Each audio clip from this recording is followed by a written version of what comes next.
હોસ્પિટલનો ઓપરેશન કાંડનો આ મામલો છે અને આરોપી કાર્તિક પટેલને ખ્યાતિ હોસ્પિટલમાં લવાયો। આરોપીને સાથે રાખીને વિગતવાર પંચનામું તૈયાર કરાયું।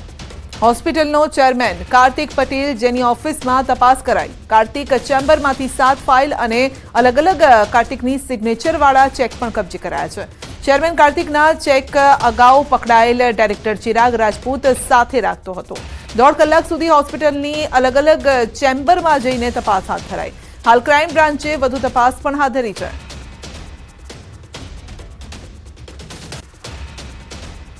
ખ્યાતિ હોસ્પિટલ કાંડનો મુખ્ય આરોપી કાર્તિક પટેલ છે તેની અમદાવાદ ક્રાઇમ બ્રાન્ચ દ્વારા ધરપકડ કરવામાં આવી છે અને કાર્તિક પટેલને લઈને હાલમાં અમદાવાદ ક્રાઇમ બ્રાન્ચની ટીમ છે તે ખ્યાતિ હોસ્પિટલ પહોંચી છે। આપ જોઈ શકાય છો દ્રશ્યની અંદર જે કાર્તિકને લઈને ક્રાઇમ બ્રાન્ચની ટીમ ખ્યાતિ હોસ્પિટલ પહોંચી હતી અને અલગ અલગ મુદ્દાઓને લઈને હાલ તપાસ કરવામાં આવી રહી છે। ખાસ કરીને વાત કરીએ તો હાલ કાર્તિક પટેલ છે તે રિમાન્ડ ઉપર છે અને રિમાન્ડ દરમિયાન ક્રાઇમ બ્રાન્ચની ટીમ અલગ અલગ તપાસ કરી રહી છે કારણ કે મહત્વની બાબત તો એ છે કે જે પ્રકારે આખો કાંડ સર્જાયો હતો અને ક્રાઇમ બ્રાન્ચ દ્વારા રાહુલ જૈન, ચિરાગ રાજપૂત સહિત 8 આરોપીઓની ધરપકડ કરી હતી પરંતુ કાર્તિક છે તે વિદેશમાં હતો।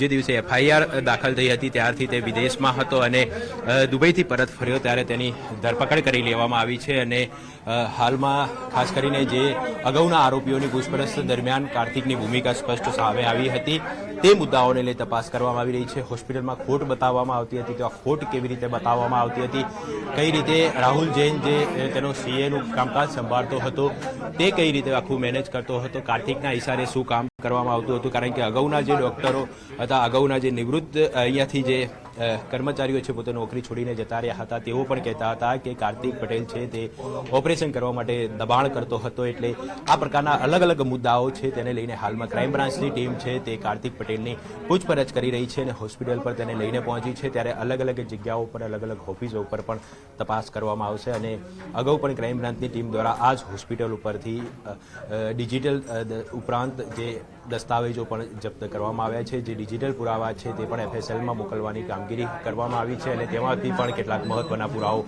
મળી રહે છે। પ્રદીપ શર્માની મુશ્કેલી વધી છે। પૂર્વ આઈએએસ પ્રદીપ શર્મા કેસમાં વિશેષ અદાલતનો ચુકાદો। જમીન સંબંધિત કેસમાં પ્રદીપ શર્મા દોષિત, અન્ય 2 કેસમાં પ્રદીપ શર્મા નિર્દોષ જાહેર કરાયા છે।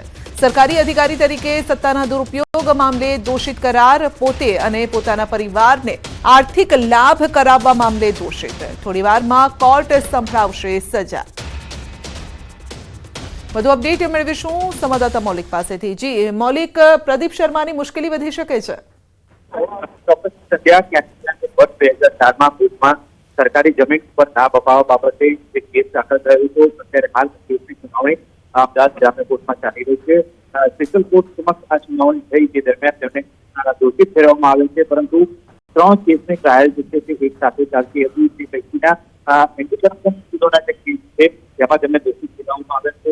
હાલ તેમની વિરુદ્ધ તેમને કોઈ પણ પ્રકારનો જે વાંધો હોય તો વાંધાની રજૂઆત માટે તેમને કોર્ટ સમક્ષ હાજર રાખવામાં આવ્યા છે પરંતુ મહત્વ કહી શકાય કે દોષિત જ્યારે ખેડૂત છે ત્યારે તેમના વિરુદ્ધ કેટલા સમયની કેદની સજા છે તે સંભળાવવાની બાકી છે પરંતુ નવા કાયદા પ્રમાણેની જે જોગવાઈ છે તે જોગવાઈમાં મહત્તમ 10 વર્ષની સજાની જોગવાઈ છે અને જૂના કાયદા પ્રમાણે જોઈએ તો 7 વર્ષની સજાની જોગવાઈ છે। એટલે હવે કઈ કલમો હેઠળ તેમની વિરુદ્ધ તેમને એક્વિટલ એટલે કે દોષિત ઠેરવવામાં આવે છે તે બાબતની સુનાવણી થશે અને થોડી ક્ષણોમાં કોર્ટ પોતાનો ચુકાદો જાહેર કરે ત્યારબાદ તેમની વિરુદ્ધ કેટલા વર્ષની સજા જે છે તે જોવું રહ્યું। જી આપનો આભાર। બનાસકાંઠા ધાનેરા બંધના એલાન સાથે આવતીકાલે ધાનેરામાં જન આક્રોશ સભા પણ યોજાવાની છે। ધાનેરાના ધારાસભ્ય માવજી દેસાઈ, કોંગ્રેસના પૂર્વ ધારાસભ્ય નાથાભાઈ પટેલ પણ હાજર રહેશે। ભાજપના પૂર્વ ધારાસભ્ય મફતલાલ પુરોહિત પણ સભામાં જોડાશે। ધાનેરા હિત રક્ષક સમિતિના નેજા હેઠળ મામા બાપજીના મંદિર પાસે આયોજન કરાયું છે। ધાનેરાના વિવિધ વેપારી સંગઠનોએ ધાનેરા બંધને ટેકો જાહેર કર્યો છે। ભાજપ, કોંગ્રેસ અને આરએસએસના કાર્યકર્તાઓ પણ હાજર રહેશે। વિવિધ ગામોમાંથી લોકો ટ્રેક્ટર લઈને જન આક્રોશ સભામાં પહોંચશે। 350થી વધુ રિક્ષા ચાલકો વિનામૂલ્યે લોકોને સભા સ્થળ સુધી પહોંચાડશે। બનાસકાંઠા વિભાજનનો વિવાદ 20મા દિવસે પણ યથાવત છે। જિલ્લા વિભાજન મુદ્દે ધાનેરાના ગામડાઓમાં પણ વિરોધ છે। ધાનેરાના ડેઢા એડાલ ગામે સૂત્રોચ્ચાર સાથે દેખાવ। ધાનેરાને બનાસકાંઠામાં જ રાખવાની સ્થાનિકોની માંગ છે। પરંતુ તેવું નથી થતું. વાવ થરાદમાં નથી જવુંના સૂત્રોચ્ચાર સાથે દેખાવ. ધાનેરાના અનેક ગામડામાં પણ હવે વિરોધના સૂર ઉઠી રહ્યા છે. પંચમહાલના હાલોલ જીઆઈડીસીમાં તંત્રની રેડ. ઓછા માઇક્રોન વાળું પ્લાસ્ટિક બનાવતી ફેક્ટરીમાં રેડ પાડવામાં આવી છે. 50,000 કિલો પ્લાસ્ટિકનો જથ્થો પણ જપ્ત કરાયો છે. જીપીસીબીએ 2 એકમોને ક્લોઝર નોટિસ ફટકારી છે. આરોપીઓ 120ના નામે 20 માઇક્રોનનું નિયમ વિરુદ્ધનું પ્લાસ્ટિક બનાવતા હતા. જિલ્લા વહીવટી તંત્રના સહયોગથી આ પ્રકારના જે મેન્યુફેક્ચર હોય જે સિંગલ યુઝ પ્લાસ્ટિક બનાવતા હોય તો તેના ઉપર રેડ કરી અને એ બધું પ્લાસ્ટિક જપ્ત કરવામાં આવ્યું. સવારે 8 વાગ્યાથી આ મિશન ચાલુ થયું છે અને અત્યાર સુધીમાં 50,000 કિલો પ્લાસ્ટિક અમે પકડી લીધું છે અને આ કાર્યવાહી હજુ ચાલુ છે.